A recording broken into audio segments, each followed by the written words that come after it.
mabait ka. Sa gaya ka mo sa lalaki mo. Ako nasasaktan ako ah! Di ba sabi ko sa'yo, nag-apply ako ng trabaho? Pati yung bata, oh! Basang-basa na siya, hindi mo napalitan ng diaper! Eh bakit kung malaga ang bata niyan? Kung alam ko lang, anak mo yan sa lalaki mo! Ano pinagsasabi mo? Eh, anak mo si Jerome! Hindi ko siya anak! Mula sa isang wasak na pamilya si Jerome, tiyahin ang nag-aruga at tumayo bilang tatay at nanay niya. Walang kamuwang-muwang si Jerome sa mga pangyayari. Hindi lang pamilya ang nawasak sa kanya, maging ang kanyang kamusmusan. Noong 5 years old, parang every morning tatawagan ako ng ate ko. And then yun yung time na paglalaroan yung mga sexual part ko. And nandun yung natatakot ako. Hindi niya akalain na mas malala pa ang kanyang daranasin sa kamay ng iba pa niyang mga pinsan. Regular na sila nanonood ng pornography. Lasing na sila, tatawagin nila para ako yung mapaglaruan nila. Lalakasan nila yung sound trip nila para hindi marinig sa labas yung nangyayari. I was being slave almost 2 years sa kwarto na yun. Pag nangyari na yun, tatago ko sa drawer just to comfort my own self. Nandun yung pain. From 5 years old hanggang maging 15 years old ako, andun yung identity crisis. Nang panahong ito, nadala na siya ng tiyahin sa simbahan. Sa kabila nito, I will go to those porn theater para ma-fulfill ang nakikita ko. Double life, naglalaro ako sa maayos at pwede kong takpan ang mukha ko sa ganitong paraan. kinupkup si Jerome ng simbahan nang di siya tanggapin ng ama sa kanilang tahanan. Inofferan nga ako magtrabaho para mag-janitor and then they're gonna support me also para makapag-aral. Isang missionary nandun sa loob ng prayer room, he saw me na I was traveling on a mission. Pero sabi ko, paano po ako? I'm so young. Wala pa akong maintindihan about mission. Umalis mo ng church as nag-strive ako kasi ayaw ko nga yung calling ko. Nagsikap siya makapangibang bansa. Ilang taon siyang naghintay sa tamang pagkakataon at sa wakas ay nakapagtrabaho siya sa Dubai. I'm earning 100,000 monthly. Nabibili kong gusto ko. Pati yung luho ko, nakapag-night out. Nasa rurok ng tagumpay si Jerome nang bigla siyang lumagpak sa kawalan. Di na kumikita na enough money company. Bumababa na yung sahod. Nakapag-ipon talaga ako ng gamit ko. Pero lahat yun nawala. Sumabay pa noon, my half-brother here in the Philippines and my stepmom is may sakit. So sila yung reason bakit nasa-swipe yung cards ko para mapadala ko yung cash dito. Isang mas mabigat na pagsubok naman ang kanyang kinaharap ng dahil sa utang.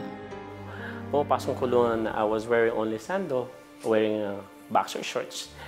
At habang pumapasok ko, tinatanggal ko lahat ng alahas ko, susi ko, binibitawan ko sa harapan ng pulis. At doon ko sinabi na any moment pala, pwedeng tanggalin ng Diyos lahat sa akin. At alam namin, Middle East is ganun na nakakatakot, lalo na sa kalalakihan na pwede ako maghahasa muli. Muling nabuhay yung takot ko. Sabi ko, Lord, kahit malit na boses, gusto ko marinig muli yung boses mo. And all of a sudden, there's one Filipino on the other side. Hawak-hawak na ang Bible. At doon tumululuha ako. Sabi ko, Lord, salamat. Dahil kahit alam kong bawal sa loob ng kulungan, andito yung salita mo para mag-usap sa akin. Sa salita mo itong alam kong may pag-asa. And that night, nakaramdam ako ng peace. Minister to different people inside of that jail is started doon sa dalawang taong killer na tinabi sa akin. Ang word ng Panginoon at napakalino, share my love to them. A blessing and a grace for them. Nakalaya sila kasi hindi sila yung tunay na kumain. Nakalaya rin si Jerome, subalit pansamantala siyang naging TNT.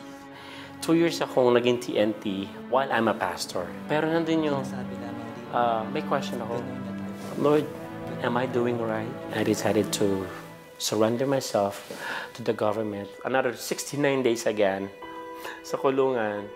Andun yung minodo ko ng Panginoon sa karakter ko.